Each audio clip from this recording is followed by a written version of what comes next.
1. So I've been having dreams lately that are pretty weird, and they've been going on ever since my childhood. These dreams are random occurrences that normally have no real connection with my life at the time I have them. Minus the fact that they're always being seen through my eyes. I might have one or two people I know from my current life in them, but most of the time I'm the only familiar aspect. They are mostly just random events or weird things that don't seem like they would happen in real life. And I know that these are unusual dreams, but by the time I wake up, I can only remember bits and pieces, even if I try to write them down or record them as soon as I wake up. However, things tend to get odd within not long of having the dream. I'll find that the bits and pieces that I remember happen in real life. Phrases will be the same as in the dreams, and keep in mind that these phrases are pretty unusual and not common. I'll find myself in environments or driving past places that I remember as the settings for my dreams. Sometimes I'll get a strong feeling of déjà vu from somewhere, and I don't remember ever dreaming about it. But after some consideration, I can see how it could have been in a dream that I experienced. The first memory I have of these prophetic dreams is from when I was 8, but back then they were normally very little things.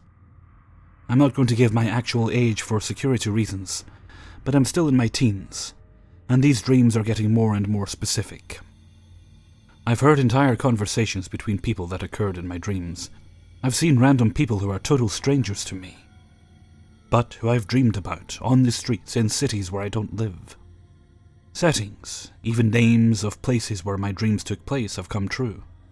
I've looked up what these could mean, but I haven't had any luck. The only things I can find are religious spiels on God trying to contact me, which I don't even believe in, so I'm not going to trust those sites. I haven't yet found a specific answer for what could be going on. I've dealt with depression, but that was a while ago. So I would consider myself fairly mentally stable. At this point, I'm scared to go to sleep in case I have a nightmare that becomes true in one way or another. If you have any idea what this could be, please tell me. 2. Okay, so let me start off by saying that it really could have just been a very creepy, almost lucid dream. So while I had been dreaming for a while, I'll skip to the part where it started turning into a nightmare. I was taking a bath very late at night. It was pitch black outside in the windows, and now that I think about it, the bathroom wasn't all that much like my bathroom. So anyways, I'm enjoying my warm bath when I hear a chilling scream, and I see someone with a very weird deformed face and curly hair barge in holding a bloody severed head of a girl in one hand, and her body in the other. He starts spitting boiling acid on me, so of course I get the fuck out of there. He disappeared after I ran from the bathroom. I run towards what looks like my kitchen, naked, and blisters and boils and things began appearing on my skin. I start freaking out. But then as I'm looking down at my body and arms covered in these things, I remember this is a dream. I say aloud, wait, this isn't real, this is just a dream. Then all the boils and the blisters start to disappear. Then a chill washes over me as I hear a gasp from the kitchen. There was a woman, not the dead one from earlier, wearing an apron cutting carrots by the sink that I hadn't noticed was there before because she was in the dark.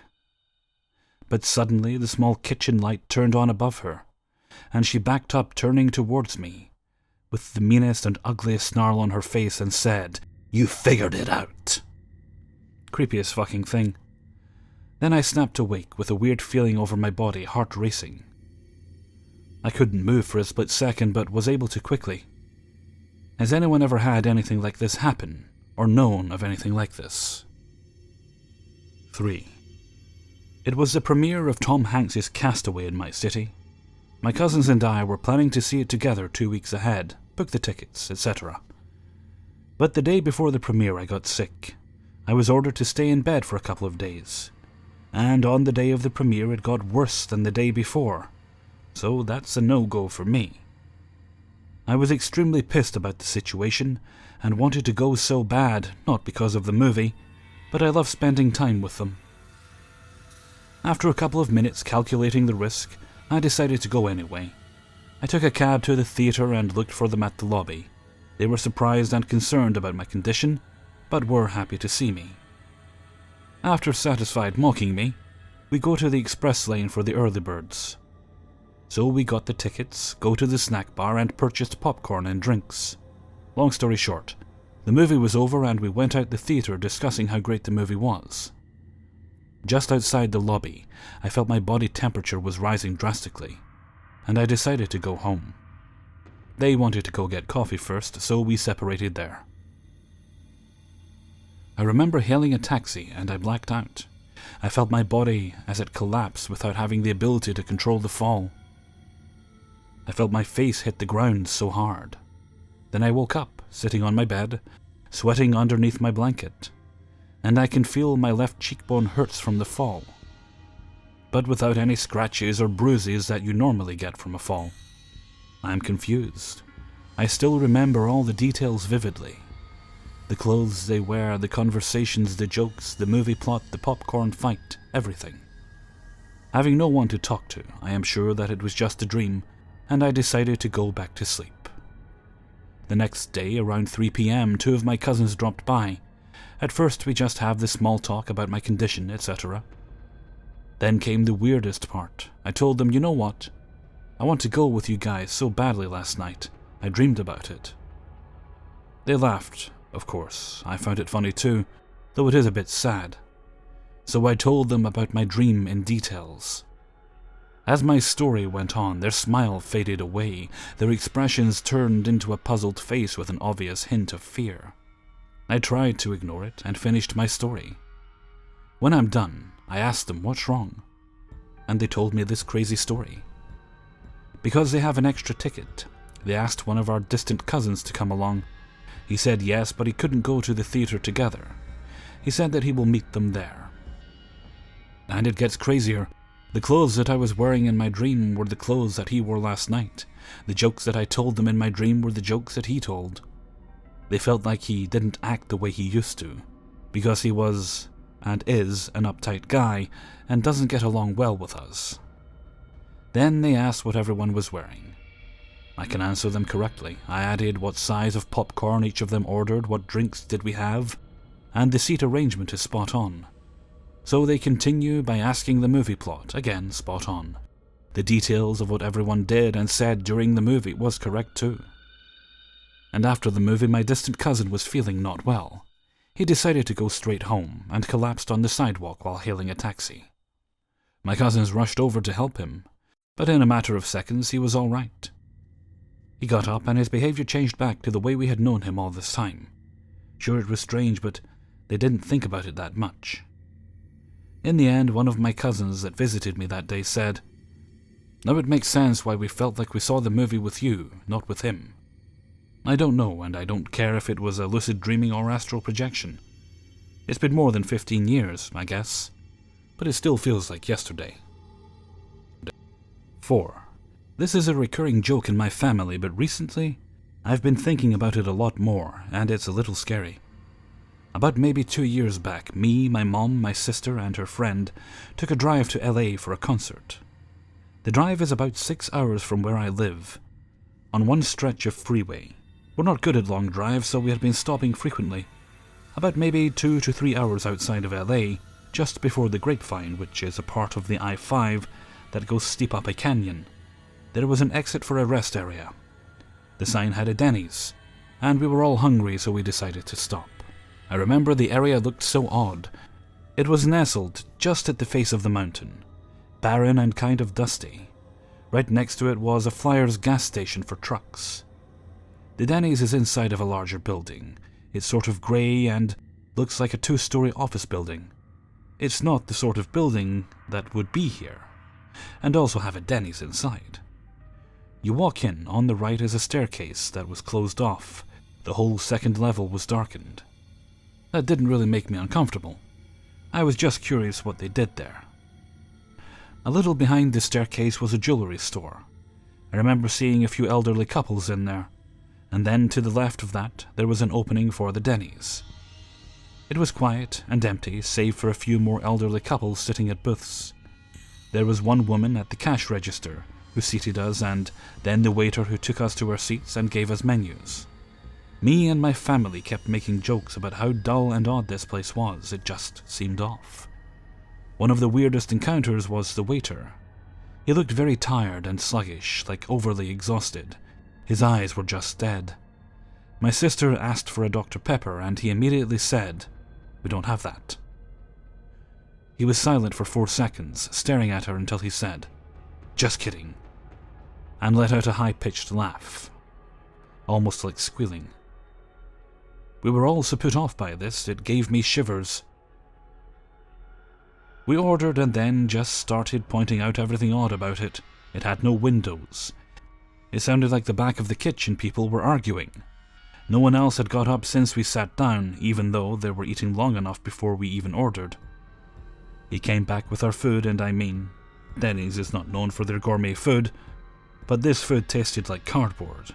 It was so disgusting. The eggs were rubber and almost inedible. My stomach was turning after I had taken a few bites, and I'm known to have a steel gut. We paid and left. I remember laughing with my family about what an odd experience it was. We kept making jokes about how we just had stepped into another dimension. It's a feeling. We all felt something was wrong, but we kind of just wrote it off as weird highway instances. This year in November, my family and I were taking another drive to LA to go to Disneyland. This time my dad was with us, and my mom had brought up the Denny's. She said maybe we go there and see how it's changed, and she explained the whole thing to my dad. The whole time we didn't see it. None of us remember the exact spot it was in, but there was no sign for Denny's. Even before the grapevine, and I remember it being close to, it wasn't there. There was a Flyers gas station, but no sign of that grey building. However, I can't be sure that was the exact Flyers station it was next to, because there's a lot of those. No one in the car seemed to care, but it kind of took me off guard because I remember it being so visible. There's no other freeway for us to take. It's just one of those things, you know? 5. So I've experienced quite a few glitch in the Matrix type events. I decided to share a few. At one point I was working in a big building downtown. There were many companies occupying various floors. It was easy to get turned around. I usually took the stairs to get some movement, but if I was running late I'd jump on the elevator. So this day I was pretty late due to a pile-up accident on the freeway and being deterred by officers. I jumped on our elevator. There's a group of elevators in the lobby. They each go to certain floors and are activated by our employee ID card, as many of these companies handle very secure documents. So our personal elevator only stopped on the first 4 floors which we occupied. I press 3, scan my card, and start going up. I wasn't really paying attention because I was texting my boss to let her know I was there. The doors open and I step out looking down at my phone and begin walking to my office, only to nearly walk into a wall. Suddenly I realize I'm not in the area. Nothing looks familiar. I'm assuming maybe I pressed 4 accidentally and wasn't recognizing my surroundings. So I start walking around looking for the staircase, but each of the doors won't accept my employee ID. I try the elevator, but it also rejects my ID when I try to scan it, so the doors don't open. There's no sign mentioning the floor number. I try to call my boss, but there's no signal on my phone, which happens in some areas of the building. Finally, someone walks out of one of the doors and noticed me. "Hi, I think the elevator messed up. Can you get me back down to the lobby?" "Yeah, who brought you up here? You shouldn't be on this floor." No one. The doors opened up and here I am." "I think the elevator might have just had an issue or something. I need to get to floor 3. "Oh, that's not good. I better bring that up to security. We can't have people just coming up here. Let's get you to the lobby." He walked into the elevator with me and pressed ground floor and scanned his ID. We went down for what felt like a while, until the doors opened up to the lobby. We both said goodbye and he walked out. I stepped off the elevator and felt immediately confused and turned around. I was not on the elevator I walked into. I was standing in a different company's elevator that goes up to floors 9 to 12, and I have no way to access them. I felt really confused and uneasy, but I was so late I just wrote it off as tech issues and went over to the stairs to get up to my floor. I wasn't really interested in trying those elevators again. What's interesting about this is a few weeks later my boss and security approached me and asked me to come to her office. I got really nervous. I thought maybe I was in trouble or something for going into secure areas. We sat in her office and she asked me if I remember the elevator incident. I told her it was just a weird occurrence, and I wasn't sure how I got there. She cut me off while I was defending myself. Well, that guy that brought you down to the lobby is the business owner upstairs. He was really concerned about how you got up there and talked to Zach here on security about checking the elevators to see if anything's messing up, but he couldn't find anything. They checked the camera footage, though, to see if anyone was messing with them. She gestures to Zach to finish the story. Yeah, he said, I checked the cameras. There was nothing strange from what I could tell, but yeah, I don't know. We have footage of you going into elevator A, but coming out on elevator D. And there's no way to connect to that elevator from anywhere but the lobby, or the floors it stops on. So we checked the stairwell cameras, but didn't see you use the stairs until after Mr. Gorman brought you back down to the lobby. I was completely stunned. Yeah, and the cameras inside the elevator seemed to go blank, like, we just want to know, how did you do that? We can't have just anyone going up there. Did you get someone's ID? No, nothing like that. Even if I did, I'd have to go down to the lobby again to use it. I just got on and pressed 3 when the doors opened. I didn't know where I was.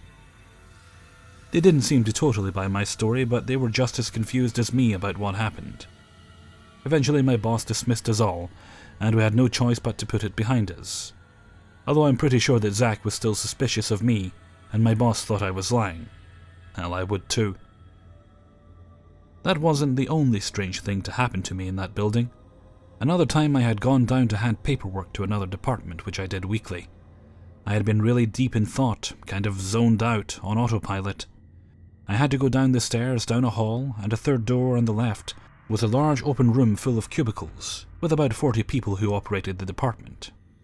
So I approached the door and swing it open and begin to walk in, when I see I entered the wrong room. This room was empty, green aged carpet, no cubicles and desks. I didn't take in much detail, I was in a hurry, so I quickly realized my mistake and shut the door. I'd walked down to the next door but realized it was the restroom. I shook my head in confusion. I looked back and counted the doors. I walked back up to the correct door and opened it again. I was totally shocked to see a blue carpet, the neat lines of cubicles, a few people walking around. I had to take a second and blink a couple times. I know I was zoned out, but there's no way I imagined that. After I dropped off the papers, I had to take a second on the walk back to open the doors on the way to the stairs. The second one was another department, very similarly set up, and the first door was locked tight. It was so strange it put me off for a few days. I still feel off thinking about it. Most of my glitch experiences seem to happen when I'm not focused, in a nearly zen-like state of thought. For instance, driving on a single one road late at night. There was no cars around me. It was deep in the countryside, and I was on my way home from a late night celebrating my friend's son's birthday. I had my son in the back. There's not many streetlights. My headlights were the only thing lighting up the road at most points. I'm going about 70 and suddenly notice a car riding my ass. I look forward to see if there's any place for me to pull over and let him pass. Only taking my eyes off the headlights in my rear view for a split second, when I notice the road slightly darken. When I turn around, no one's there. No turn-off roads, no car, nothing. When I turn my attention back to the road, I hear my son speak up, saying, "That was weird, where'd the car go?" I thought he was sleeping, but eventually he totally noticed it too.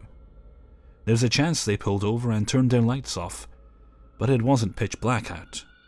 I could make out my surroundings very well, in the moonlight, and could still see if it was parked on the side of the road. Recently I had another incident. I'm not sure if this really counts as a glitch, but it was incredibly strange. I was meditating. The house was quiet and I was alone. I had started meditating to help with my PTSD and extreme anxiety. I was having a hard day and decided to take a few minutes to try to center and relax. I started stretching forward with my legs crossed and put my elbows on the floor and dropped my head down on my hands, which is a very relaxing stance for me and stretches my lower back. I don't know how long I was like that, but I suddenly realized I was looking at my carpet. I could see the color, the texture, the little pieces of debris, which wouldn't be so strange if I hadn't my eyes closed. I was still in a deep meditation mode when I noticed this and began to lift my head up, realizing I could clearly make out the room around me, even though I was very sure my eyes were closed. I moved my hands in front of my face, and I could see it. I brought my fingers to my eyes and watched them get closer. I could feel my eyes were closed. It suddenly totally hit me that this was not normal, and that my eyes were indeed closed, and the second I had that realization, I snapped out of my state of meditation. For some reason, it frightened me initially, and I had a moment of panic. When that happened, it immediately ceased and my vision was as dark as the back of my eyelids. I slowly opened my eyes and saw the room brightly lit and just as I saw it. I've tried to do it again, but I don't know what I did. It did remind me, though, that I had done this once before. When I was about 2 or 3, we lived with my aunt. I had a clear memory that I totally lost over time of pretending to be sleeping so my mom would carry me into the house. When she picked me up, I remember looking over her shoulder and seeing the whole yard. I watched her bring me inside, and I remember freaking out a little because I thought I couldn't close my eyes, and if she saw I was awake, she won't carry me. So I squeezed them together as tight as I could, but I still saw everything. I opened my eyes and blinked as we walked into the house, my eyes stinging from the brightness, and once again shut my eyes tight. This time it was dark again, and that's where my memory ends, being placed in bed and falling asleep. Hey everybody, Hellfreezer here, and thank you very much for listening to 5 True Glitch in the Matrix Stories, Episode 50. Thank you very much to everybody who allowed me to use and sent in stories for use in this video. And I'm just going to keep this brief. I want to thank everybody who's been sharing the videos. It seems to be helping a little bit, so if you keep that up, it'll hopefully help things get back to where they were before their unfortunate dip. Okay, and with that I'm going to head off for now, so until next time, thank you very much for listening, and take very good care of yourselves.